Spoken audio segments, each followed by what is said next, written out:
میں اپنے باتوں میں دو بھاری چیزیں چھوڑ کر جا رہا ہوں. ان میں سے پہلی چیز اللہ کی کتاب ہے.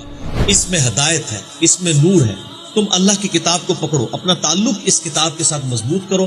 اللہ کی کتاب اللہ کی رسی ہے, جو اسے پکڑے گا وہ ہدایت پر ہوگا, جو چھوڑ دے گا گمراہ ہوگا. اور زید بن ارقم کہتے ہیں نبی علیہ السلام پھر ترغیب دلاتے رہے, اللہ کی کتاب, اللہ کی کتاب, اللہ کی کتاب.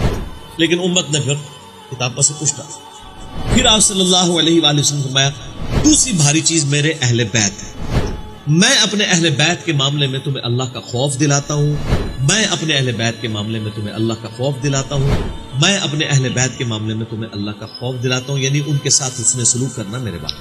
اس آیت کے تحت یعنی قرآن نے ہمیں یہ نصیحت کی ہے کہ کامن ٹرمز کے اوپر آپ کافروں کے ساتھ بھی جمع ہو سکتے ہیں.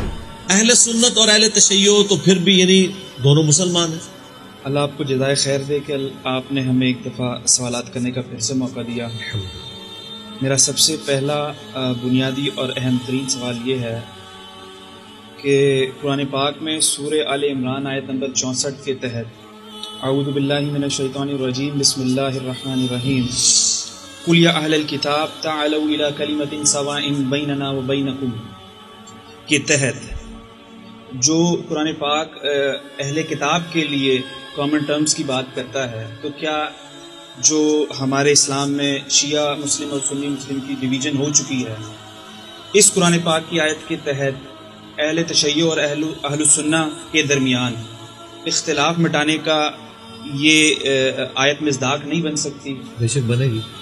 دیکھیں جی, یہ آیت جو آپ نے کوٹ کی ہے نا سورہ آل عمران آیت نمبر 64, یہ بہت کریٹیکل آیت. اعوذ باللہ من الشیطان الرجیم بسم اللہ الرحمن الرحیم قل یا اہل الکتاب تعالوا الی کلمۃ سواء بیننا وبینکم الا نعبد الا اللہ. او اہل کتاب, ہم آپس میں اس بات پر متفق ہو جائیں جو تم میں اور ہم میں کامن ہے.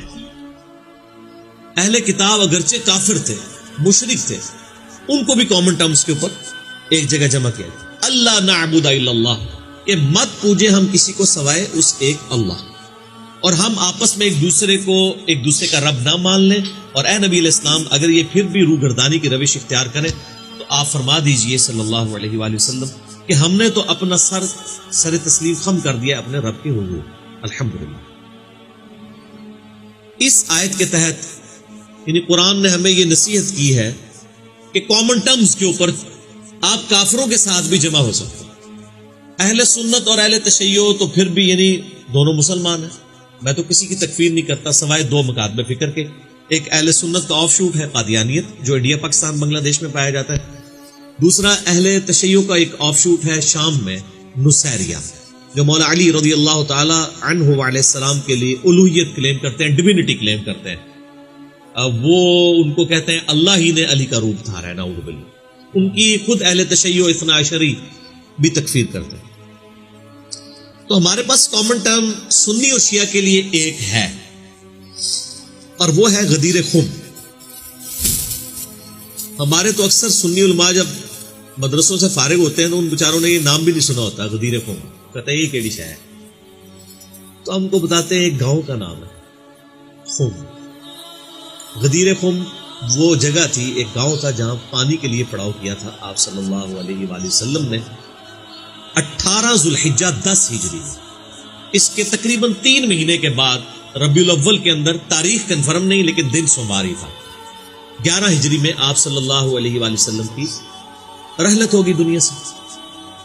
یہ حدیث صحیح مسلم میں انٹرنیشنل نمبر کے مطابق 4 اس کے طرق موجود ہیں. فضائل علی والے چیپٹر میں صحیح مسلم میں 6225 سے لے کے 6228, ہمارے ریسرچ پیپر 5B میں موجود. زید بن ارقم کہتے ہیں کہ جب نبی علیہ السلام مکے سے مدینے تشریف لا رہے تھے حجۃ الوداع سے واپسی, تو انہوں نے خوم نامی گاؤں میں پڑاؤ کیا. اچھا, اس حدیث کا سٹارٹ اس سے ہوتا ہے کہ کچھ تابعین زید بن ارقم کو ملنے آتے ہیں اور وہ کہتے ہیں کہ آپ چند ان اصحاب میں سے باقی زندہ بچے ہیں جنہوں نے نبی علیہ السلام کی بہت صحبت کی ہے, اکثر تو فوت ہو چکے تھے. یہ حضرت معاویہ ابن ابی سفیان رضی اللہ تعالیٰ کے دور کی بات جب یہ حدیث وہ بیان کر رہے ہیں. تو ایٹ لیسٹ 30 سال سے تو زیادہ گزر چکے ہوئے. حج کے موقع پر زید بن ارقم سے لوگ ملتے ہیں اور کہتے ہیں کہ آپ نے اتنی صحبت کی, آپ نبی صلی اللہ علیہ وآلہ وسلم کی کچھ باتیں ایسی ہمیں بتائیں جو آپ نے خود سنی. یعنی بڑی انٹرسٹ کی بات ہے نا تابعین کے لیے. ان کا کہ مجھے مجبور نہ کرنا کسی مسئلے میں اگر میں کچھ باتیں بھول گیا ہوں, لیکن ایک بات ایسی ہے جو میں نہیں بھولا, اور وہ غدیر خم کی حدیث ہے. کیونکہ ظاہر نبی علیہ السلام اپنا الوداعی خطاب کر رہے تھے. آج دنیا میں کوئی الوداعی خطاب کر رہا ہو تو باپ اپنے بیٹوں کو نصیحت کر رہا ہو, ماں اپنی اولاد کو کر رہی ہو تو لوگ یاد رکھتے ہیں, تو صحابہ نے نہیں یاد رکھا. پھر انہوں نے یہ حدیث آگے چلتی ہے پھر کہ حدیث بیان کی کہ نبی علیہ السلام نے خم نامی گاؤں میں پڑاؤ کیا 18 ذوالحجہ 10 ہجری کے اندر. اونٹ کے پالان کا ممبر رکھا گیا. آپ صلی اللہ علیہ وآلہ وسلم نے کنکلوڈنگ گفتگو کی, اے لوگوں آگاہ ہو جاؤ, میں بھی ایک انسان ہوں, قریب ہے کہ اللہ کا قاصد یعنی موت کا فرشتہ میرے پاس آئے اور میں اس کی دعوت قبول کر لوں. میں اپنے بعد تم میں 2 بھاری چیزیں چھوڑ کر جاؤں. ان میں سے پہلی چیز اللہ کی کتاب ہے, اس میں ہدایت ہے, اس میں نور ہے. تم اللہ کی کتاب کو پکڑو, اپنا تعلق اس کتاب کے ساتھ مضبوط کرو. اللہ کی کتاب اللہ کی رسی ہے, جو اسے پکڑے گا وہ ہدایت پر ہوگا, جو چھوڑ دے گا گمراہ ہو جائے گا. اور زید بن ارقم کہتے ہیں نبی علیہ السلام پھر ترغیب دلاتے رہے, اللہ کی کتاب, اللہ کی کتاب, اللہ کی کتاب. لیکن امت نے پھر کتاب پر سے کچھ ڈالا.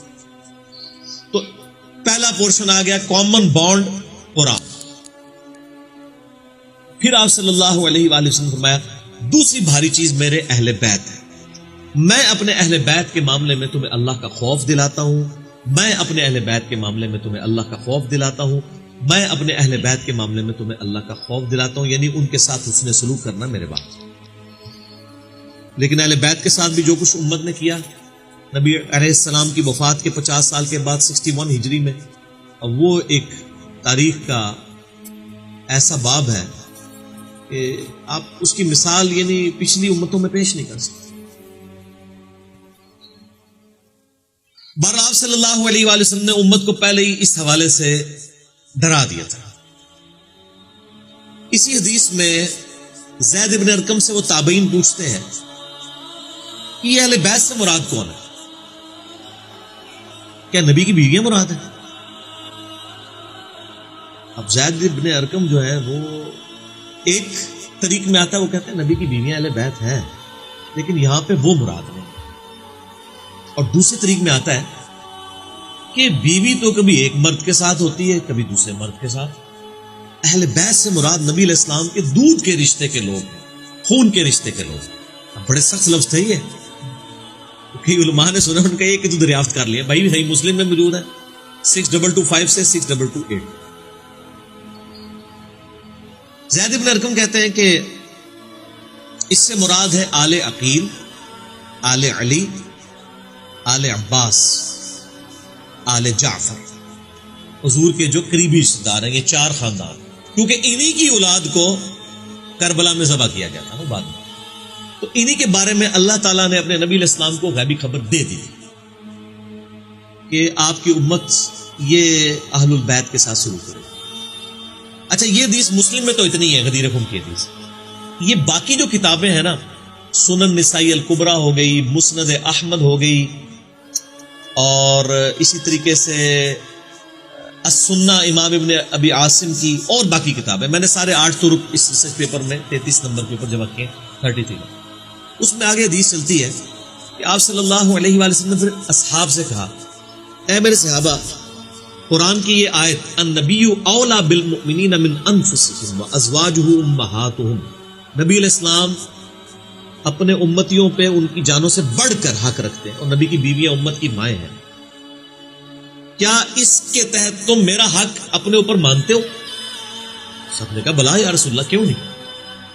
پھر آپ نے مولا علی کا ہاتھ پکڑا اور یوں صحابہ کے درمیان بلند کیا, پکڑ کے فرمایا کہ پھر جو میرا حق مانتا ہے اپنے اوپر, حق ولایت, محبت والا حق, آقا ہونے والا حق, من کنت مولاہ فہذا علی مولاہ, پھر جس کا مولا میں ہوں اس کا مولا علی.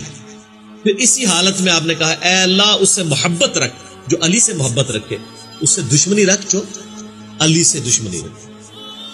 اور صحیح مسلم میں کتاب الایمان چیپٹر میں شروع میں حدیث ہے 240، علی سے محبت نہیں رکھے گا مگر مؤمن، علی سے بغض نہیں رکھے گا مگر منافق۔ وہ تو اس سے بھی بڑی بات ہے، محبت علی از دا لٹمس ٹیسٹ آف ایمان، کیونکہ علی کی اولاد نہیں ذبح ہونا تھا، علی علیہ السلام کے ساتھ ہی اس طریقے سے بعد میں ظلم ہونے تھے۔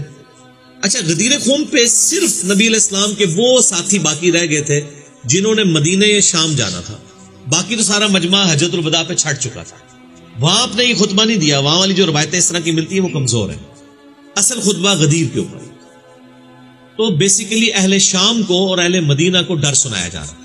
آپ کو پتہ ہے شامی صفین میں مولا علی کے خلاف کھڑے ہوئے، اہل مدینہ کے ساتھ ہی واقعہ ہررا ہوا، انصار کے ساتھ زیادتیاں ہوئی، تو بیسیکلی ان کو ڈرانا مقصود تھا اور ان کو یہ بتانا مقصود تھا کہ سیدنا علی کے ساتھ وفاداری کرنی ہے، لیکن امت نے اس طریقے سے ان کے ساتھ وفاداری نہیں کی۔